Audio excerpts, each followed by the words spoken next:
demiştik, social development index.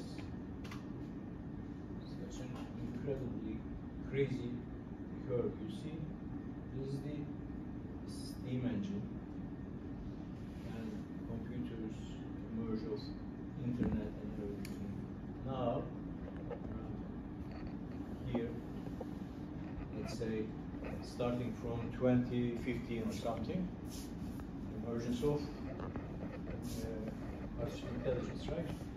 So this graph, and also this one, participation of males between these age of from 15 to whatever,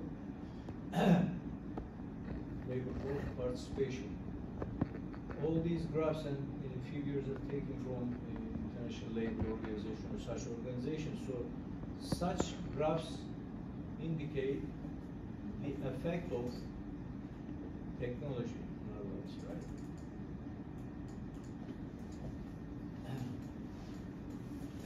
And based on that, as I said, that analogous to the fact that you can never think a life, you can never think of kind of production or processing, any kind of processing, maybe warehouse processing, stock control systems, or any type of problem, control systems, without computers, right? We always think from wide depth, let's say, wide spread. We always think in a kind of computational way, right? They call it computational thinking. It's a kind of discipline. So just like that, computational thinking, we need to think with the artificial intelligence from now on. We're living in such a world. So the effect of this technology, in good and bad means, of course, will get widespread and increase in the future. So every field needs to review the methods and also the goals. Right? If you're talking about production, for instance, we need to redefine, re-understand the production methods. Just like we started using computers in, let's say, warehousing, we need to think of every production system, including planning, tracing, stocks, everything, with the existence of some artificial intelligence support, right? That doesn't mean that artificial intelligence or robots or such devices or technologies will replace the human functionality, but the roles defined for the human participants, let's say, need to change, right? The roles should be redefined. Of course, all of them will reflect to the education, right? That means the education, the method. First of all, the goal of the education, what we are expecting or what we should expect from the students to gain at the end after taking this course or this faculty, or after graduation, what we expect to see.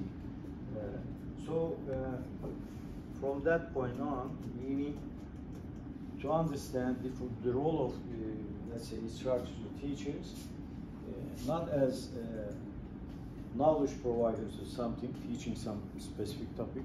Instead, the roles will change, will need to change,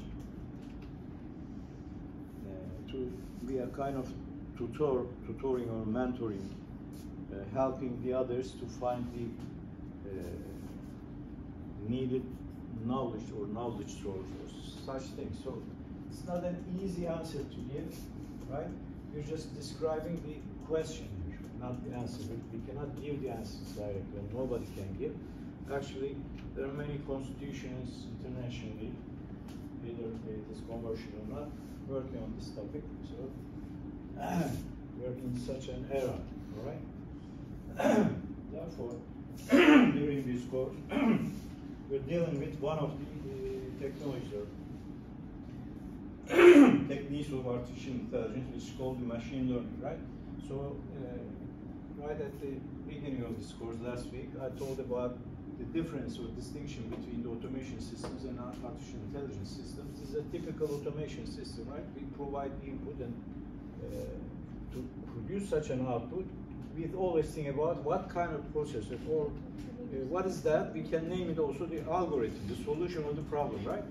We're always concentrated on, we do always concentrate on processing the algorithm part for answering such questions. From such inputs, what should I do? I mean, what is the process to produce such an output? So it's a purposing system, naturally, but the artificial intelligence or machine learning particularly is a different thing. So we need to understand it in such a way. This is the input again, and we analyze it using data analytic techniques, analyze the data, and come up with some model describing the relation between the input and output. So applying this model, implementing it, we get some output. All right? These are the results. These are the results of the system. Here, as I told you previously in the last year, we just store this data. I mean, the output becomes the data for another system, right? And we said that all those systems are in some kind of interconnection, and they always exist in a larger system. We can understand them as subsystems of a larger system. Therefore, we just store it or send it directly to some other system, and for that other system, it is the input. So it uses this input to produce some output after processing it. But here, the picture is different. We just implement it and get the result, and maybe use this result, but at the same time, we evaluate that result, okay, evaluate against the expected outcome. So what is the difference? So we just try to measure the level of error in numerical ways, of course, and after this evaluation, we try to solve or learn what is the problem. I mean, how should I change or tune the model that I created? So go back to that point. So this process is called backpropagation or feedbacking. You can call it with feedbacking or this kind of terms, but in the literature is called feedback and backpropagation. So using this backpropagation technique, we just get the refinement and apply it also again to the model. So this is the learning part, right? The system we created, that machine learning system, always learns from the outputs, its results, and refines itself. It may not be real time. We just accumulate the results, and from time to time, we just evaluate the results as a whole and decide about the refinement and apply it to the system, and again, that cycle goes on, right? So this makes the machine learning type of artificial intelligence systems totally different from typical traditional automation systems, all right? This is the point. This point is the very important, the most important part of understanding the application of artificial intelligence tools to today's world, right? This is why I'm saying that now the use of artificial intelligence in general is at a level of, let's say, advanced level of automation systems, right? We're just trying to use the artificial intelligence tools to the existing methods. I mean, in the existing methods, let's say, in production, in whatever it is. I mean, let's doing a research or something. It could be anything. I mean, it has some existing methods, right, to produce some good, let's say. But now, just like we did in the past, we started using the computer capabilities in our methods, production methods. Now we're just trying to use the artificial intelligence tools, existing or available tools, to implement the same, I mean, apply the same methods. But in fact, the real need actually is to review the goals, because the methods should change somehow, right? I mean, with the existence of this artificial intelligence, and also it evolves and evolves, you see, improves day by day. With the existence of such a technology, maybe we may, well, delegate some parts of the decision making to artificial intelligence, or the human, let's say, part or role in such a system, maybe just supervising the results or decision of the artificial intelligence, right? So, of course, there are many different problems in such systems, I mean, artificial intelligence systems. I'm not going to get into those systems, but sort of techniques, etc., many things. But at the end, I also covered the risks and limitations and some areas that need to be worked on, let's say. So there are many different problems also in the field, some ethical problems or security or privacy problems or such. And at the same time, some international institutions do work on such things. I mean, some legislative people or any from different fields. There may be any different academicians or people which is competent to work on such a huge job, try to describe these problems or address these problems. And this is the 10th principle addressing the artificial intelligence ethics. And this is the recommendation of UNESCO, dated 2020. So we're talking about such a field. It's an ongoing process, so we need to understand all this stuff. So here, also I want to show you this.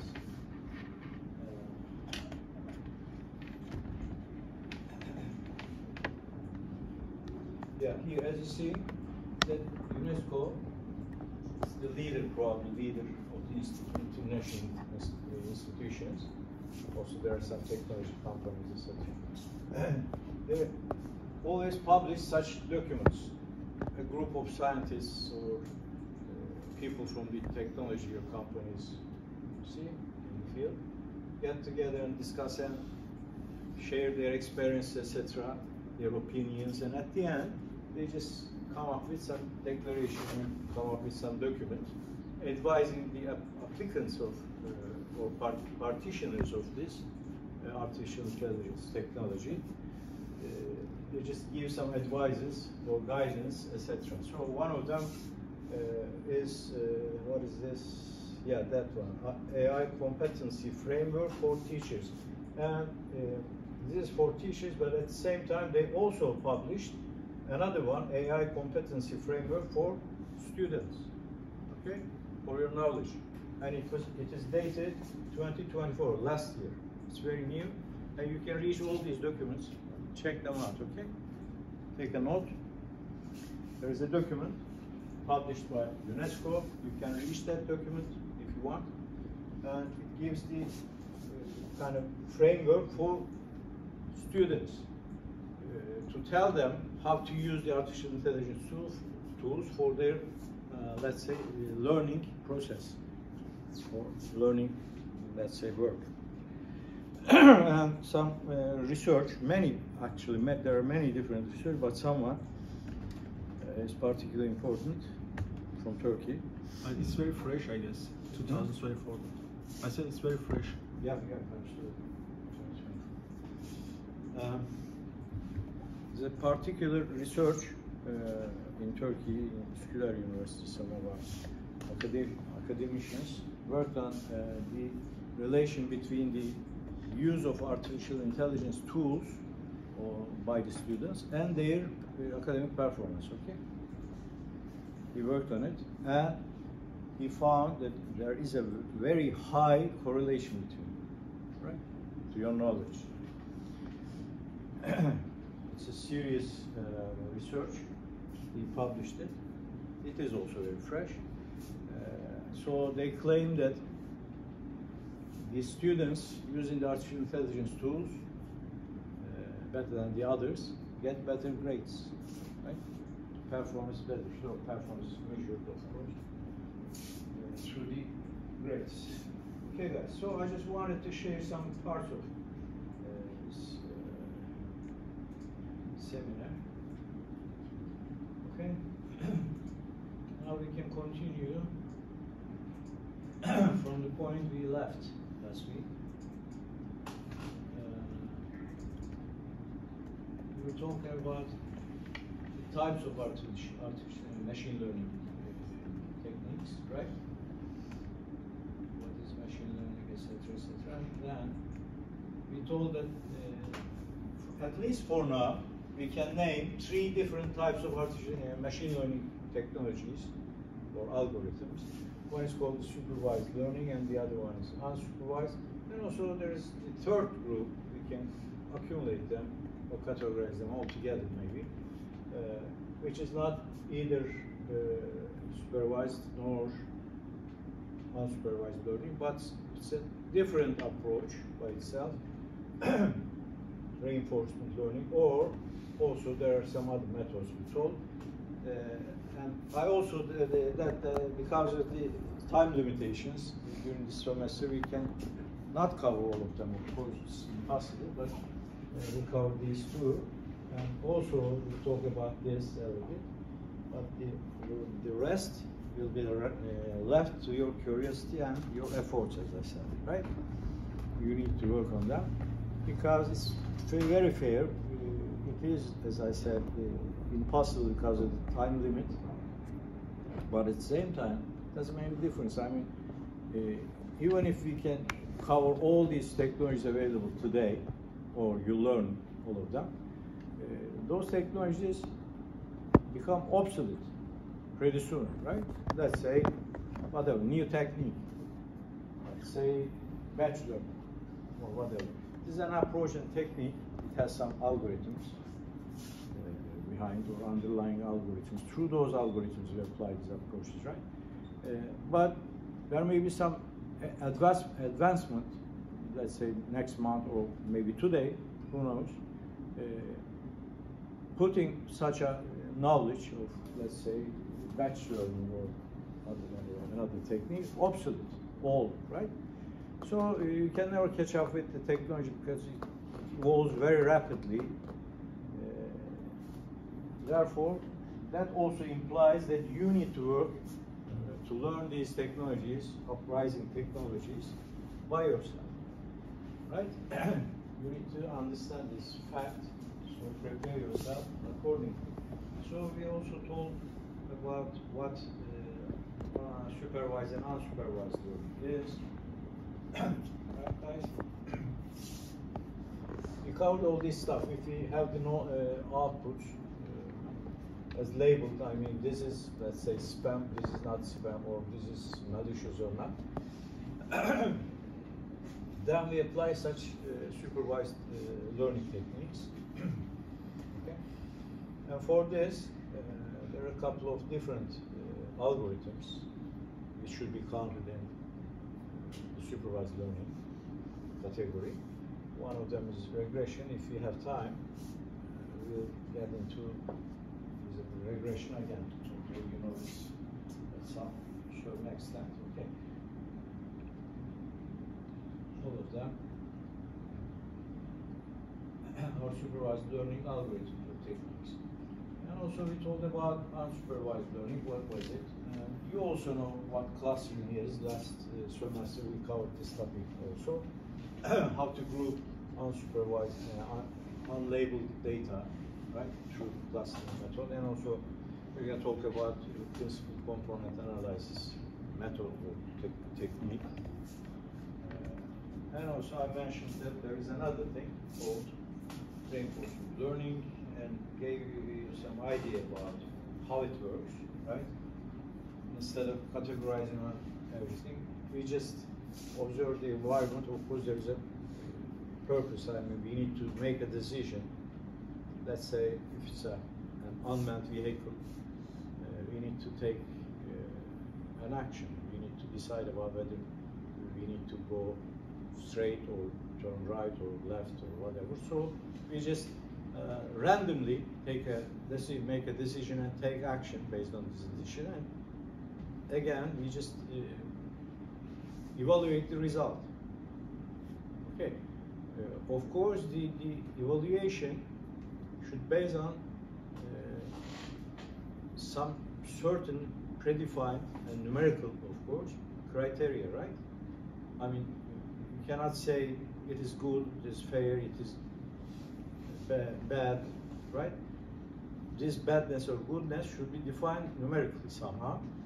So we need to define a criteria, a performance criteria for this. If you say that you don't get close to that wall if that unmanned vehicle is, let's say, running in such a barrier, let's say 2 barriers or something, you may be measuring the distance from the barriers, right? So you may define a criteria. If you get that close, 50 centimeters, let's say, it's bad. If it is around 50 to, let's say, 75 centimeters, it's good, it's fair, whatever. So you just measure the result, and according to that result, you just refine your method, which causes this decision, right? And by refining the model, you expect the result after taking another action. You expect the result to get better, right? It works based on the penalty and reward, let's say, approach or application. So this is the novelty of this method. So we cannot say that it is supervised or unsupervised. Instead, it is a continuous learning algorithm, right? It never stops, or we may decide about it. I mean, okay, it's enough now, stop. If we decide that this is the optimal model, let's say that. Normally it goes on and on. So it's a kind of cycle. So today we'll get into this, a light reminder of data. What was data? Last semester we told about all this stuff, from categorization, combine, etc. And also what? I'll give you some Python libraries. I'll give the names of those Python libraries and expect to install them on your devices, on your notebooks, your desktops at home, right? Here in the laboratory, those libraries are already installed, but I want you to also install all these libraries at home, right? Because you're going to be working on them. Guys, you need to realize that different from the other courses of mine, we just give the description or background or foundation of whatever the topic is. What is it all about and what we are working on it? What is the relation of this topic, this concept, with the others or the real world, etc. And then we just drove it into the software engineering world and try to describe from the software engineering perspective, which just try to describe the ways or representations of this method or problem or concept in software engineering or particularly in programming.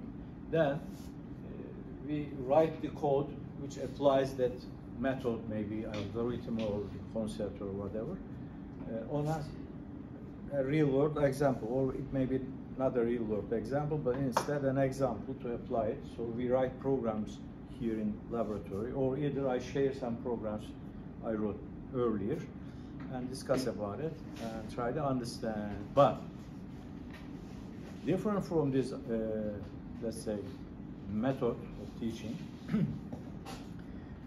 here in this course, some of the examples are not possible to build here during the lectures, Instead, I can give a short, limited example of the topic. Why? Because although the program is, or maybe limited or short, the data it requires is huge, right? And as I said, in machine learning in general, we just train the system. We just teach our algorithm or method, right? On what? On the data. On the data. So, as I said, data is the fuel of artificial intelligence in general. Therefore, we do not have such a data. Well, we can reach, of course, such huge data, but we cannot process it here during the lectures, right? It takes time. It takes time. So my examples will be short. Of course, those are the examples to describe or exemplify the topic we covered during the lecture. But if you need to go to the real world examples and see how it works in reality, you need to go to the internet and the depositories, some platforms like GitHub or such, SourceForge, etc., and find such projects, some real data, and work on it, all right, or read about them, because we cannot do it during the lectures because of time limitation, right? And most of them will be pre-trained. I mean, they train the model and it is ready there to be used. But if you're going to develop such a system from scratch, you need to train it, right? Which requires time. So our examples during the lectures will be limited. But on the other hand, all of them will be, I believe, enough to understand the topic. Okay. So let me give some refreshment about the data analytics or data. What is data? What are the important issues we need to check with the data? For instance, such data and categorization. Remember that there were some categorical or numerical or continuous data, right? Continuous. Either it is continuous or numerical, we said.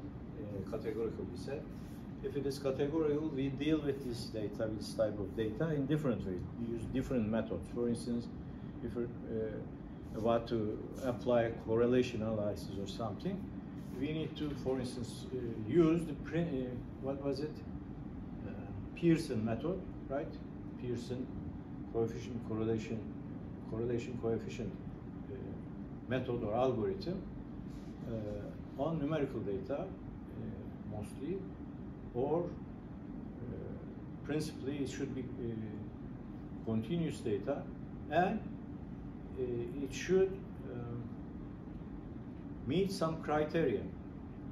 And the most important criteria is the data distribution, right? Remember all these data distributions, normal distribution, Gaussian, which is called, and also there are other distributions, exponential, geometrical, or Poisson, Weibull, etc. We covered all these data distributions last semester. I believe that if you at least go back and check with your notes and everything I provided, you'll remember them easily.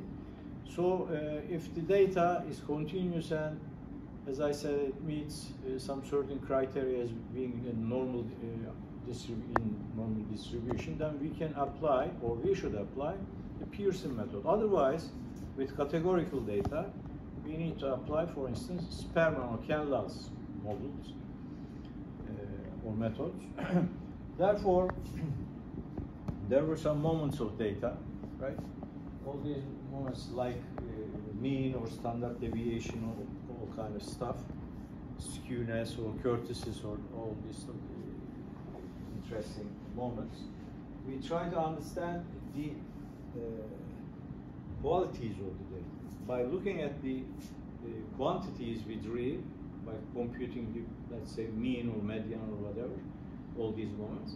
We try to understand the qualities of the data, what type of data, what is the distribution of this, probability distribution of this data, etc., etc. Then we decide about the method to apply, right? So understanding data is very important. And again, we talked about the pre-processing operations, such as combining, maybe, which is done probably using some principal component analysis or this type of ANOVA type of analysis.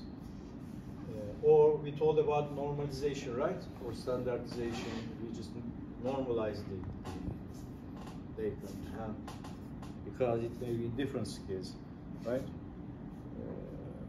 One feature may be measured from 0 to 1, I mean between these limits.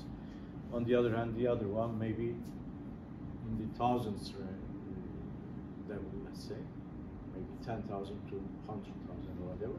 But we need to compare them, so you cannot directly compare such data because they're in different scales, right? You need to normalize the scales, normalize the data into the same scale so that you can compare them together. Therefore, there are many different techniques about normalization. I told you last semester. Just check them out. And we always look at the Z-score, you remember. Right? Also, that outlier analysis was very important. Some of the data may be missing, or it may not be a real data. It may be noise, maybe, right? It may be noise caused by some electronical or electromagnetic interference or something. So there may be some noise in the system for data. Therefore, we need to discard them or somehow handle them, some outliers. Outlier handling was another thing that we covered and discussed last semester. So just go and check them, refresh them, okay? And also, there is another thing, that how we deal with the missing data. Let's say that we collect all the temperature data for this classroom for the whole year, but some days, some of those days of the year are missing. Why? Because of some malfunction or something, okay? So how we're going to deal with these missing data? Is it important? Either we just discard all these data, omit the missing days or such, or should we carefully look at the missing date? For instance, with missing dates, if we analyze the missing data or dates, it may tell us some relation somehow. So missing values are was another thing. So after all these categorization, normalization, outlier analysis, etc., then we can start analyzing the data, right?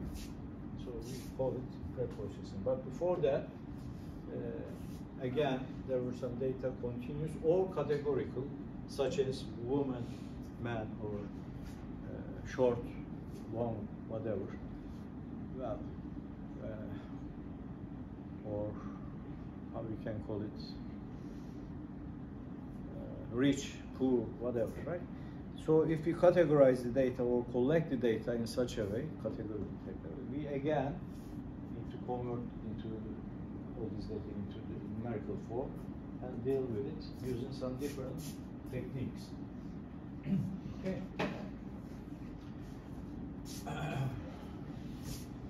But I can tell you that the data always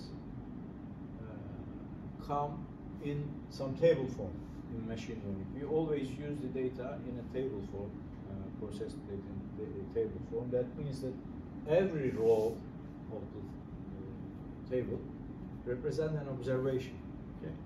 If, let's say that it's a student prediction system or something, every row represents the one of the students. Okay. So the columns are the features, such as, well, there may be some demographic information like the name or telephone number or whatever address, but we're not interested in that. But if we're talking about, let's say, gender, it may be a factor depending on the analysis, let's say, purpose or goal, right? maybe the address. Yeah, it may become important because it may tell you the distance from the school, right? So indicating the travel time to reach the school or to get enrolled, right? But the other data like names or etc., you can just discard them. So these columns are the features. We just collect them and put them into some table form. So every row in such a form that let's say, of course, there should be some primary key describing this row, although it is not going to be used in the analysis. It's a database requirement, of course, but the other, let's say, columns should represent or would represent what, let's say, the city or grade or blah, blah, blah, grade for mathematics, physics, etc., etc. This type of information, right, or data. So this row as a whole represents one student, right? One student. That means in more technical ways, or more in technical terminology, we call it the observation. One row is an observation about something. It is a student, so we just observe one student, or one weather condition, or one vehicle, whatever it is, okay? So we always take this data in table form and use in machine learning projects. It depends of like what we are looking for, right?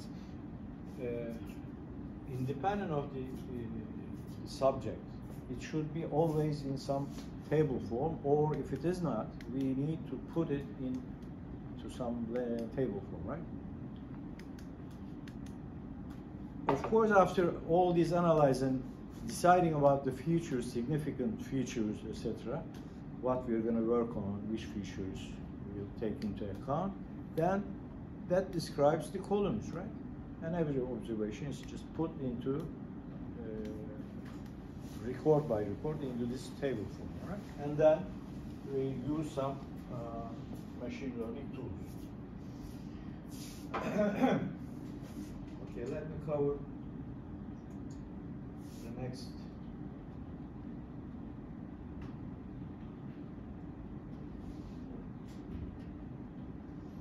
Next item. So guys, just like in any other data analytics project or system, the main challenges are the bad data may be bad somehow. Either it could be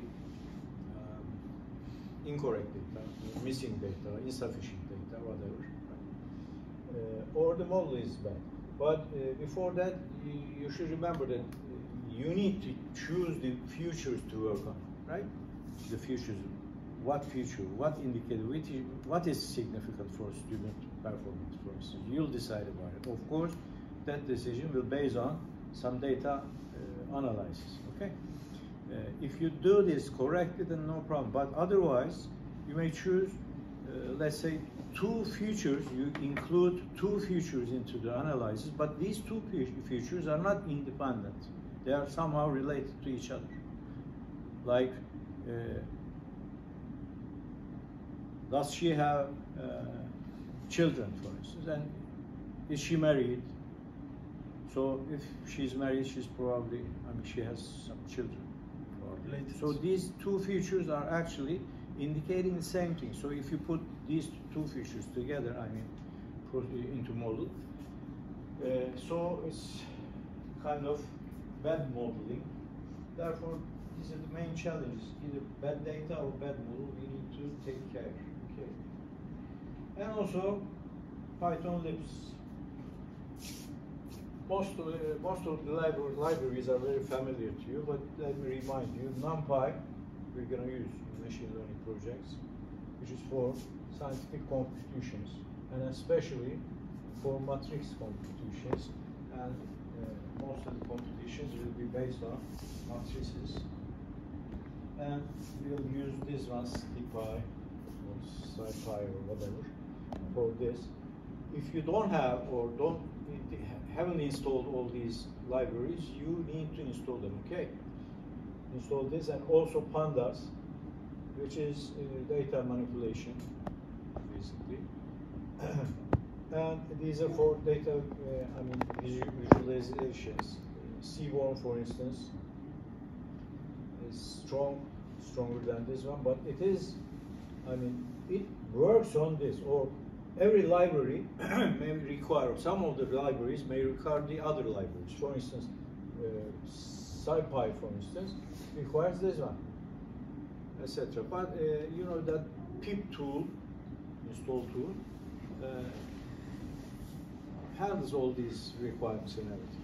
If you want to install, let's say this, it first checks the prerequisites of this library and installs. If it is not installed already, it just reaches and installs the required libraries first, and installs itself. Okay. So this one is going to be heavily used in machine learning projects, and also these two, either these or both of them. Okay, install them, and when you install them, just go to the websites, and check for examples, small examples, just to test whether this library is installed correctly. Okay, go there and check them, and assure that it is installed correctly, so that you can use them. All right, these are the libraries. I'm not going to get into any more detail, but you can read it if you want to understand or learn more about these libraries. And all these libraries, of course, have their own documentation, so you can check with what functions are available in these libraries. All right. So this is all for this hour. Then in the next hour, I'm going to get into the regression analysis.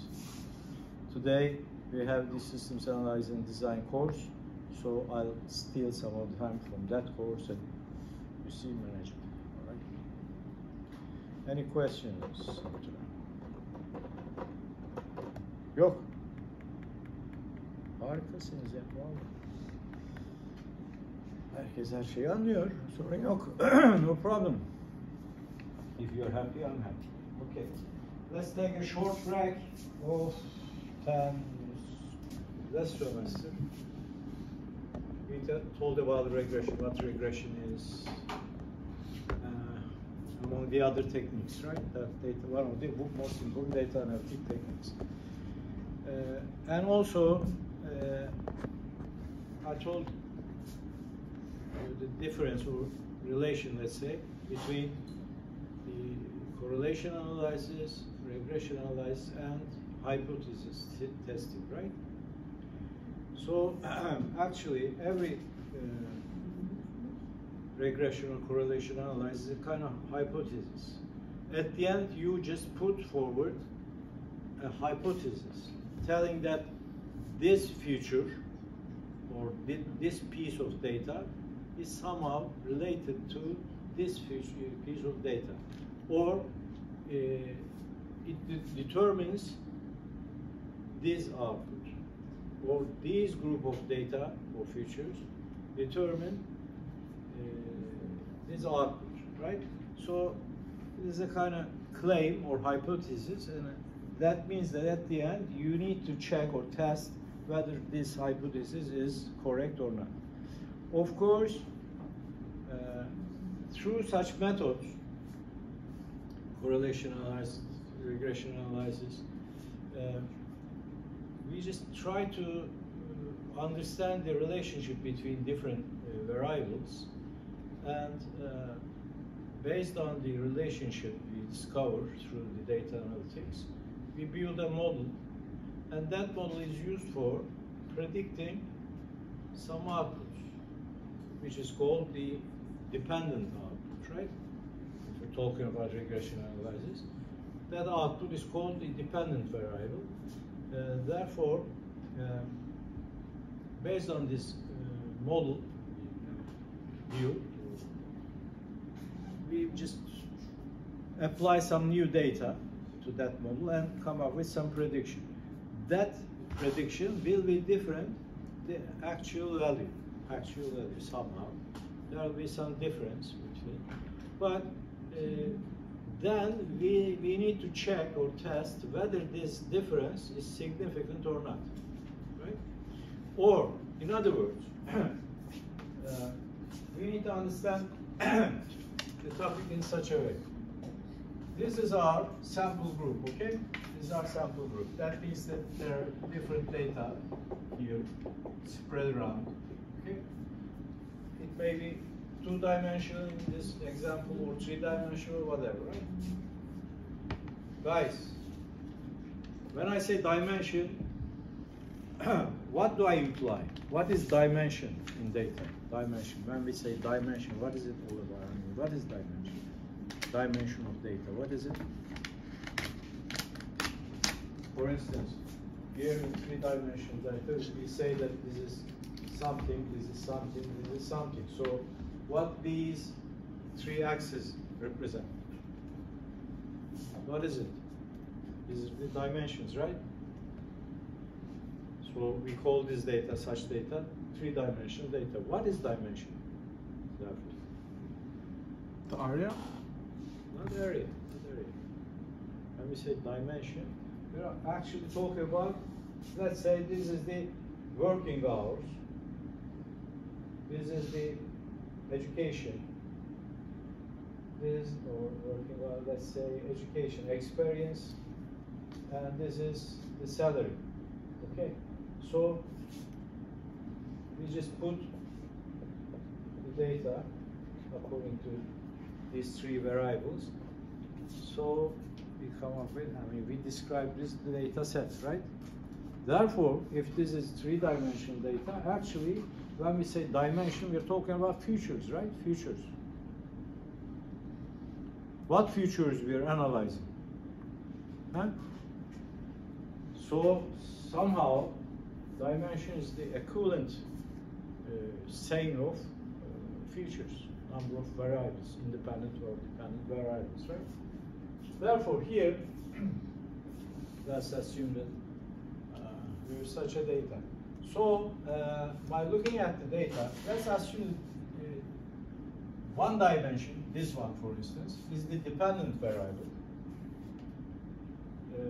In this case, in this example, assume that we're trying to find some relation, if there is any relation, between these independent variables, which is the experience, the years of experience of the labor, let's say, and the education, let's say, education level. Is there any relation between the salary and these independent variables, right? Let's say we're working on this. There's no need to tell that we applied all these pre-processing operations, I mean, scaling, normalization, outlier analysis, and everything. And at the end, after all this pre-processing, we have this data, and it looks like something like this, okay? So, what we do is just describe whether there is a relationship between these variables, and if there is any relationship, how we can formulate it or model it, in other words, right? After this, after formulating the relationship, if it is two-dimensional, it's much easier to understand. This is the humidity, level of humidity, and this is the amount of rain, let's say, in liters, in whatever.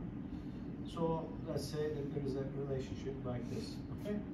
We just describe this relation. So what is it? If this is M, which is the tangent of this, so the moment, we just write something like R, the amount of rain, equals to, let's say, M times H. So if it starts from here, let's say this is the B value, so this is the bias. So we can model it in such a way, right? In such a way. Or let's say 1.5 m, something like, of course, if it is 1.5 m, the curve will change, right? Here it's just a linear, straight line, right? So we just describe the relationship between these two variables. One variable is this and that one. So we just describe a relationship between them. Therefore, we just apply this method on some new sample. This is our sample set. We use this sample set to dream such a model and then use that model with new data, which was not available in the past when we tried to figure out or solve the relationship and come up with the model. But this is a new one. It's a 3-dimensional or 2-dimensional, whatever. Now, the new data is here. It puts right there. Therefore, we apply it. That means that we just measure if it is somewhere here. We measure its age, right? Age, and depending on this model, we try to compute the R value, right? The dependent value.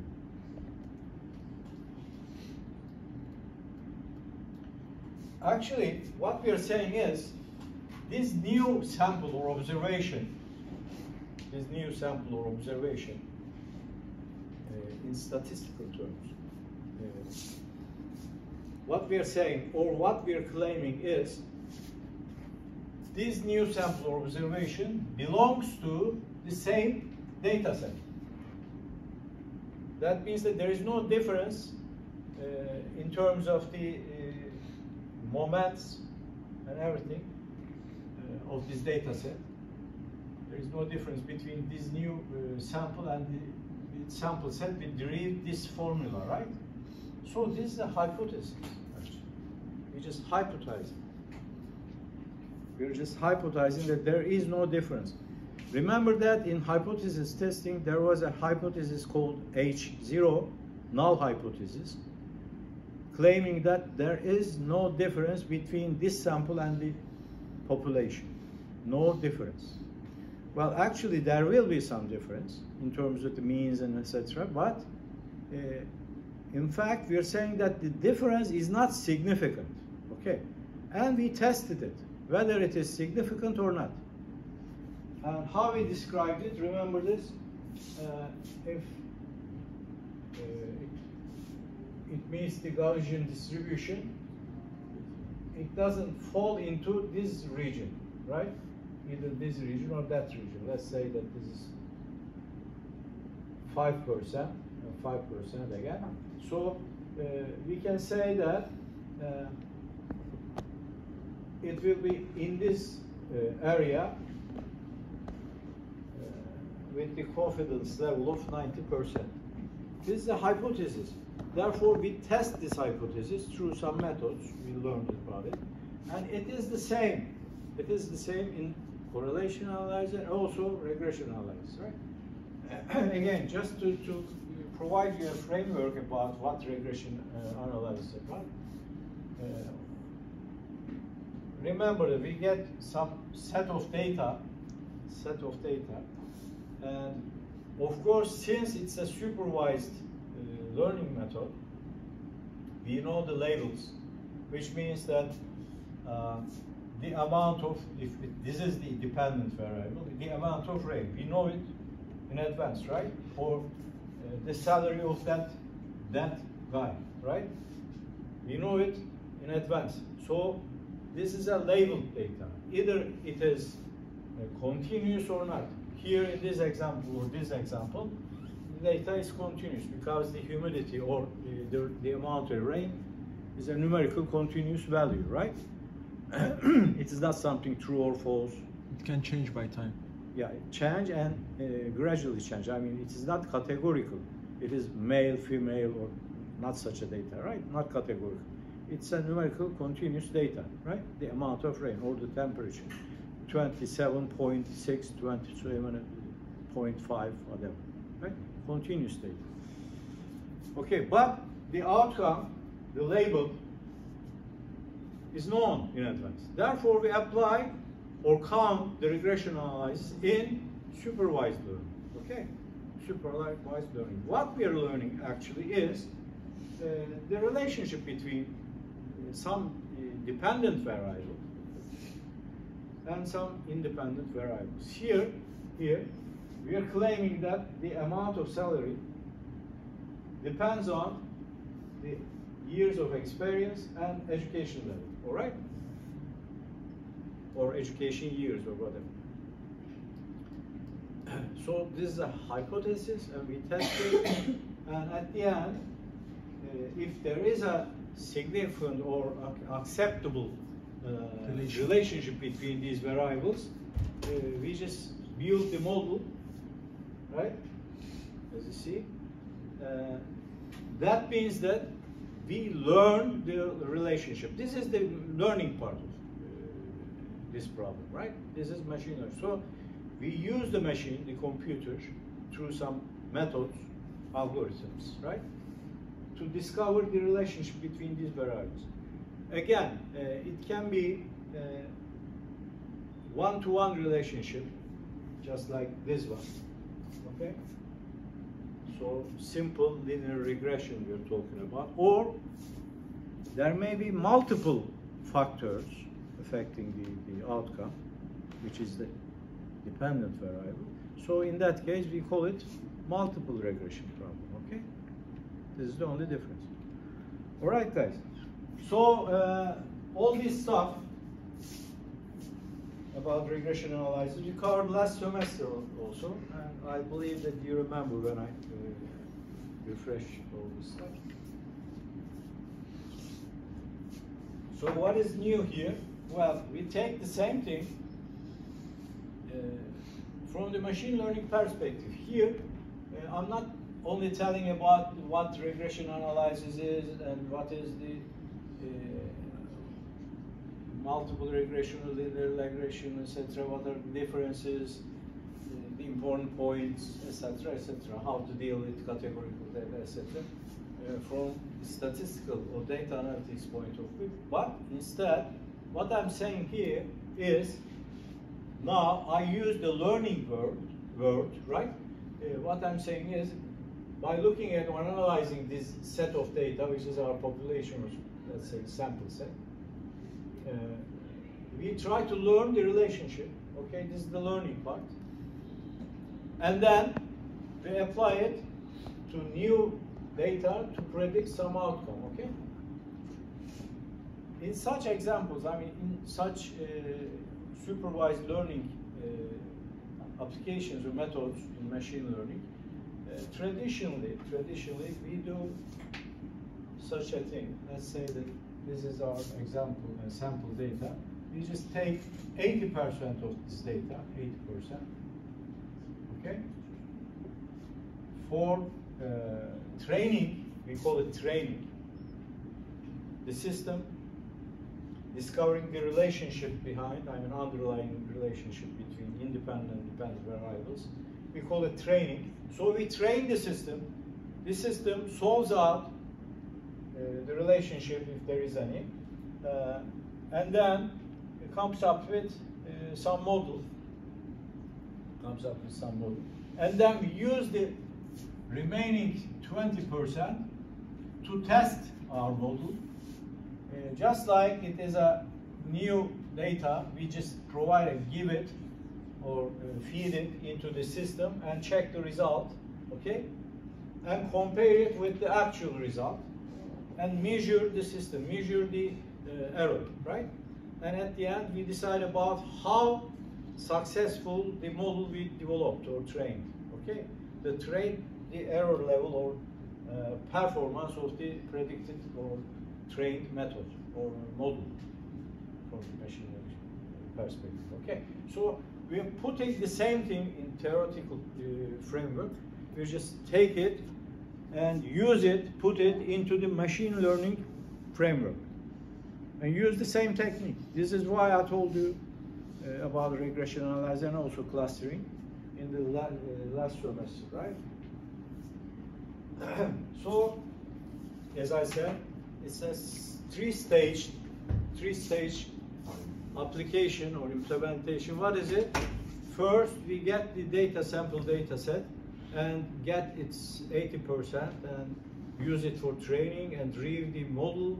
And then in the second stage, we just test our model using the rest of the data set, all right? The remaining part, 20%. And then after this, now we have a trained machine learning system which learned, and then we start using it. For what? For prediction, right? For prediction, for predicting dependent variables. Again, we've used up to now a couple of terms like dependent variable, independent variable, outcome, etc. All this stuff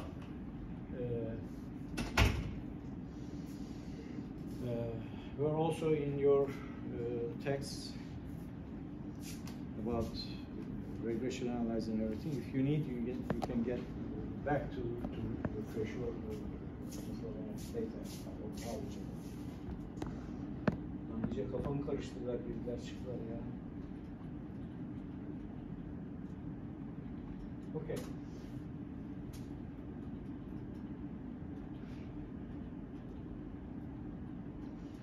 Okay, guys.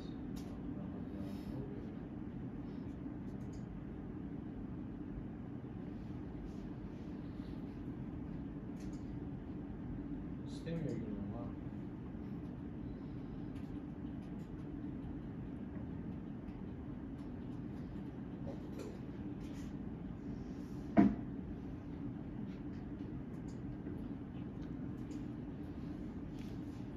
So let's check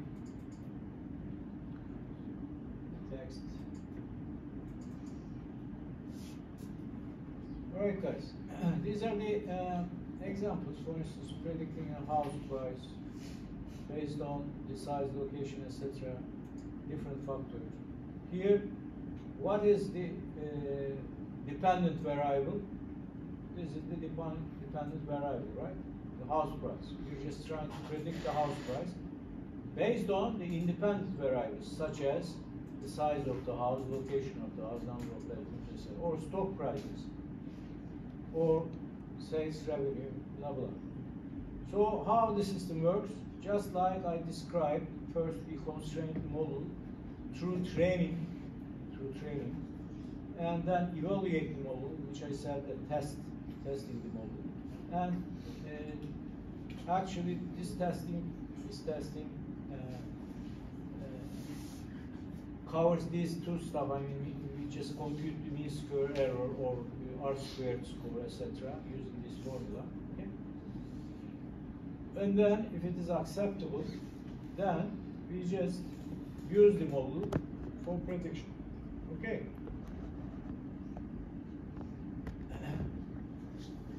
And here I gave you how to compute the R square or mean square error, right? Python.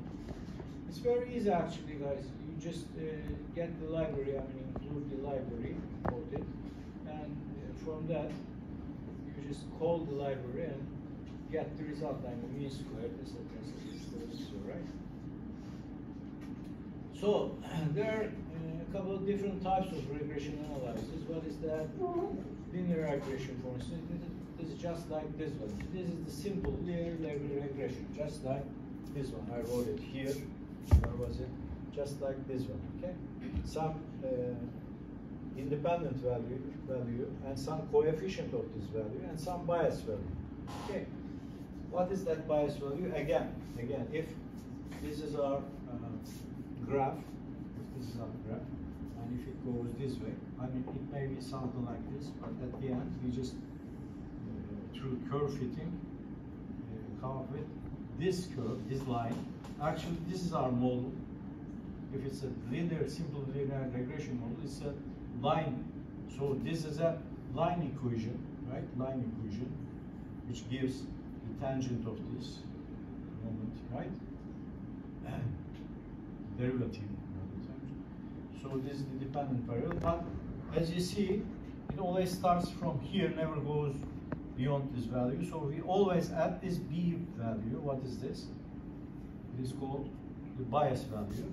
It may exist or may not exist, or it may go this way. It may be a negative one or 0, right? So this is the linear regression models generic mathematical definition or description. This is the equation. All right. So I have a question. Yeah. If you check the data, like dependent values and independent values, if we see a relation, but the relation is not linear, the curve, the linear slope is not linear, and what we're gonna say is like this is not linear regression, but what we can say. It is a different thing. It's called a polynomial regression. We're gonna talk about it. Yeah.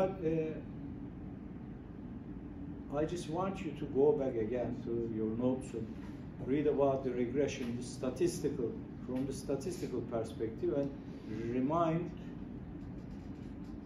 that there are some very crucial, important points in that. Refresh your info and knowledge about it. For instance, well, this is the simple linear regression, but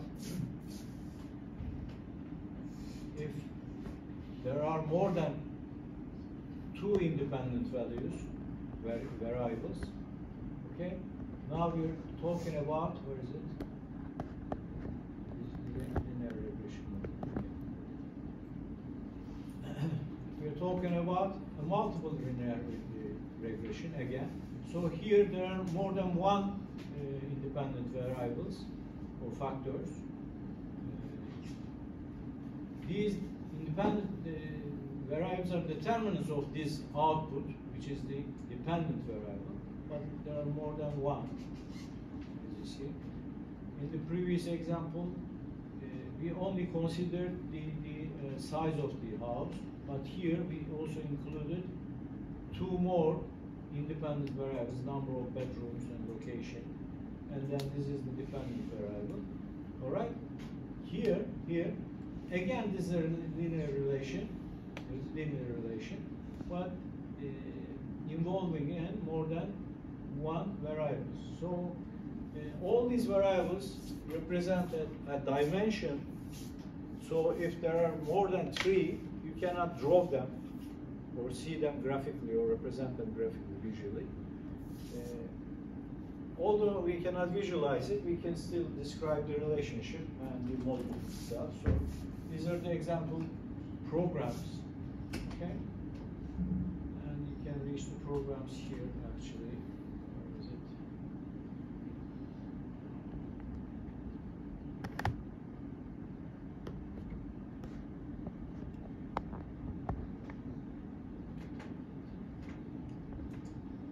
Ya ben anlamıyorum. Bu şeyde sistemde bir salaklık var. Yani ben buradan bu örnekleri bunun içine attım. Burada variable. That means it's 3 dimension here. If it is more than 3 dimension, it's impossible to visualize it. But anyhow, we still can compute the relationship and test the system. As you see here, for instance, in this example, first we import the libraries. Okay, very easy.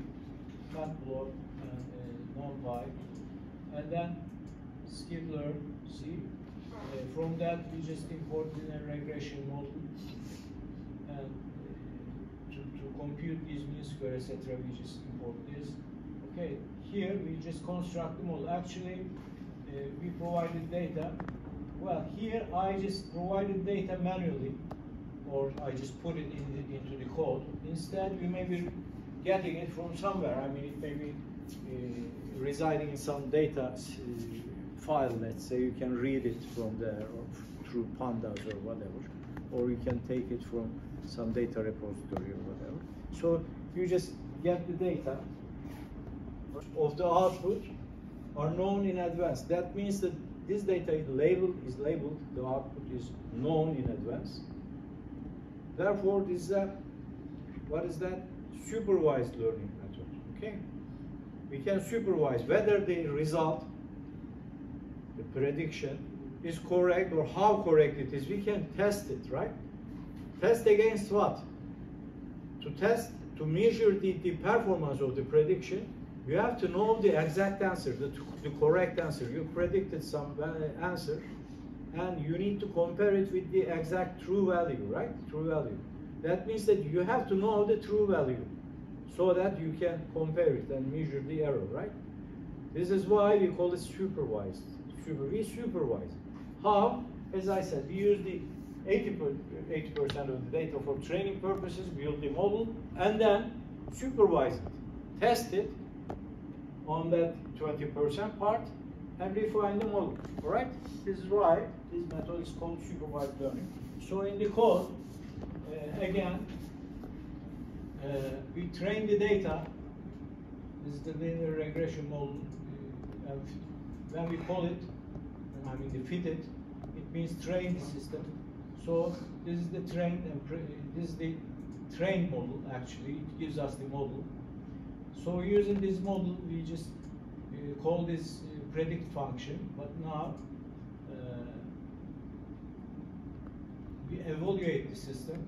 I mean, we test the system and measure the R-square and mean square error values and see the results. We just print it here, and then we make predictions. Okay, make predictions. We just give a new data, which is what is that? The square root of the house and the number of bedrooms, and ask for a price, right? So it gives us the price, and then we just compare the predicted price with the true price and get the answer. I mean the difference between the actual and predicted prices, and this is the error. So we measure the error. All right, we measure the error. So this means let's try to understand that mean square error and the other stuff. Assume that this is our data. All right, in simple linear regression. Here is the size of the house. This one and that one. These are all sizes, and these are the prices. All right. So this one is the predicted one. So it predicted right here. It's right on the regression line, right? We just apply a curve fitting. We using these inputs, we just create a model which describes this line through that curve fitting. So we take a new value and check it. I mean, see if we enlarge it. We see that there is a tiny difference here. All right, tiny difference. It is actually here, and it has a tiny difference. But it may be something else. I mean, there may be some data here or there, right? They still give the same, almost the same, straight line, right? But here, the distance from the straight line, the model, is different. See? It's a different distance, right? So we just take these distances. This is X, Y, Z, whatever, or A, B, C, some differences, or difference 1, difference 2, whatever. And of course, it can be negative or positive, so we just get the square of it, so that it becomes positive, and add them up. So this is the mean square, or if we take the mean of it, I mean the average of it, we end up with, we get with the square root, square, mean square error, right? So this is the mean square error. And let's assume that this is our prediction, not this one, but this one. So this one gives us the performance or error, the amount of error or magnitude of error, right? So guys, it's a three-step process: training, testing, and then using the model, developed model for prediction. Now, if it comes to polynomial regression, as Nazar asked, what if the relationship between the independent and dependent variables, the relationship is not linear? What happens? Well, actually, if there is a relationship, a relationship. That means that we can define the relationship, we can formulate it, but this time it's not a straight line formula, instead it may be a curve formula, right? For instance, what is this? Is that square, right? I mean, what is this? Circle. Circle, right? So, does it have a formula for circle? We can give a formula r squared times p, right? So this is the definition of, let's say, volume. Square of circle?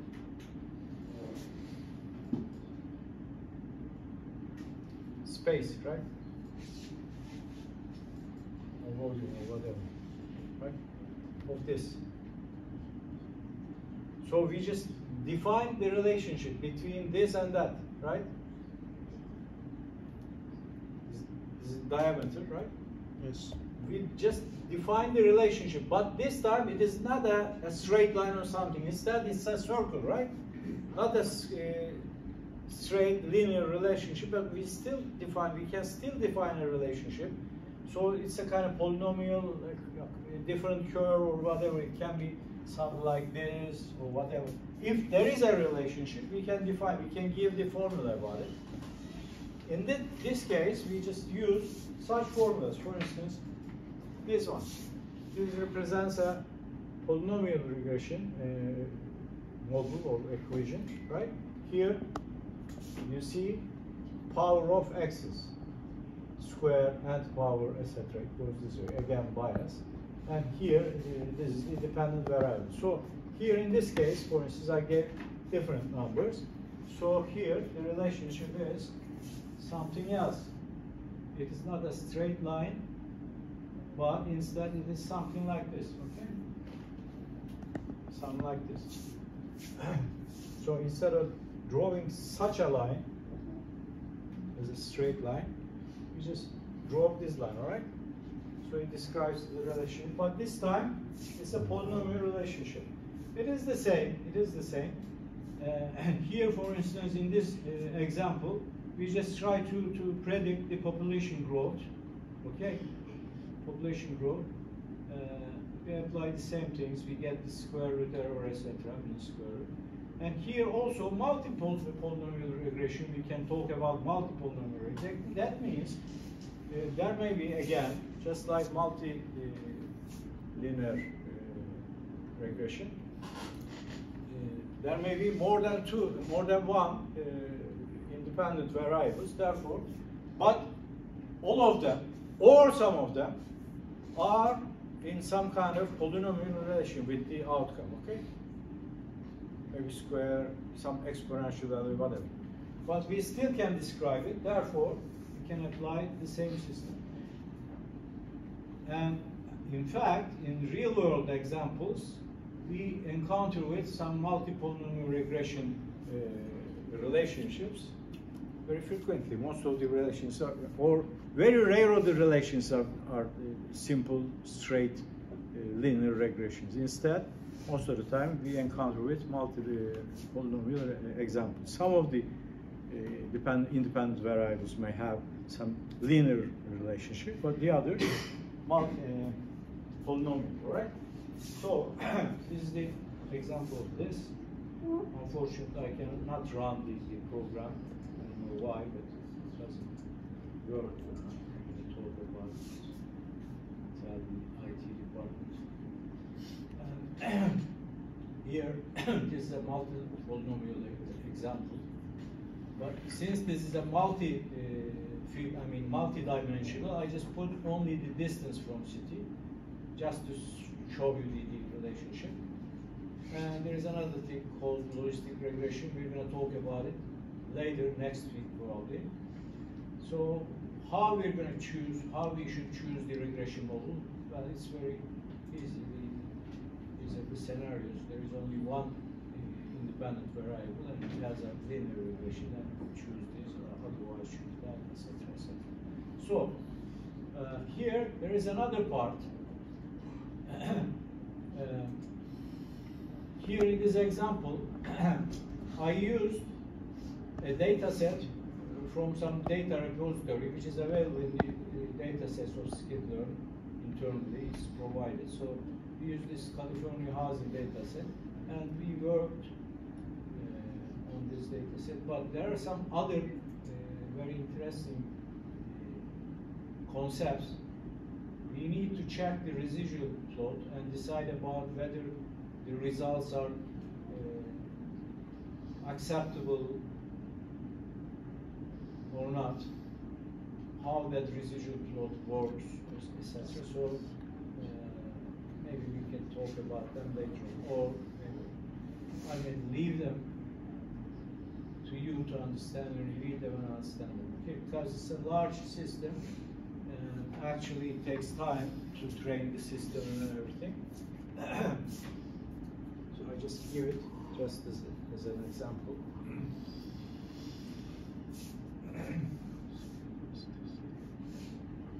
Alright guys, so this is the program.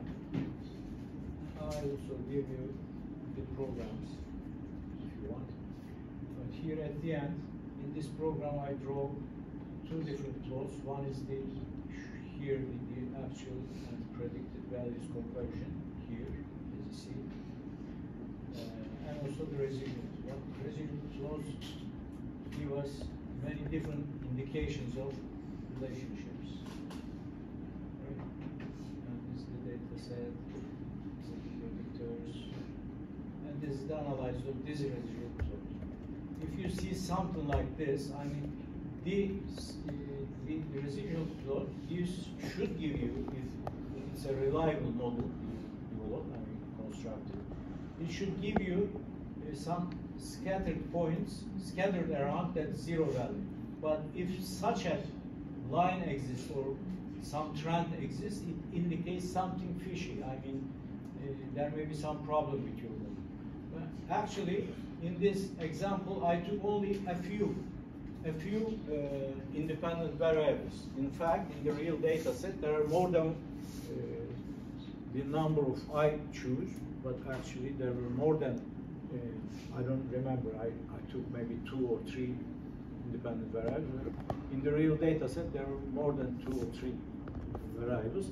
Therefore, this is the result for this residual plot, indicating us that there is some problem between your predictions and the actual results, all right? This is the result of the testing.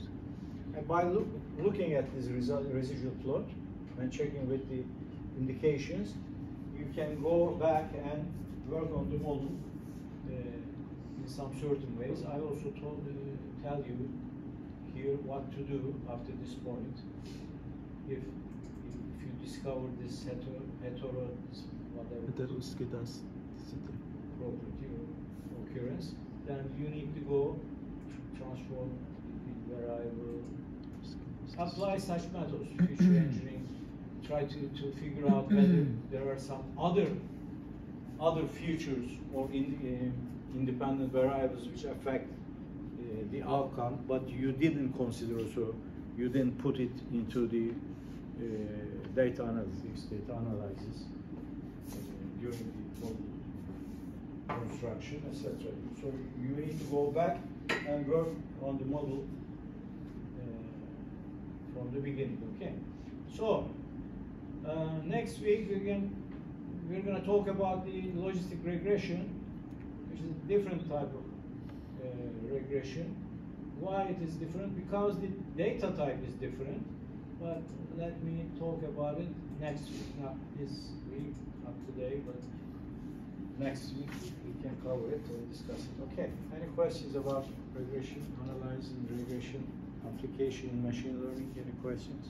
The most important thing is understanding the steps. First, get the data, pre-process it, etc., etc., and check the distributions, everything, and decide about the features, and then train it. If you decide about applying multiple regression, for instance, or polynomial regression model or analysis or machine learning method, by looking at the indications of data, okay, the qualities and quantities of the data, Then you just apply this library's learning method. Okay, train the system and get the trained model and use it to test. If your test gives you some good results, then you can use it for prediction. Okay, but if the data is large enough, then you can go through these residual plots and everything and check with the results after testing and comment about your constructed model. Okay, this is the case. This is the use of regression in machine learning. Any questions?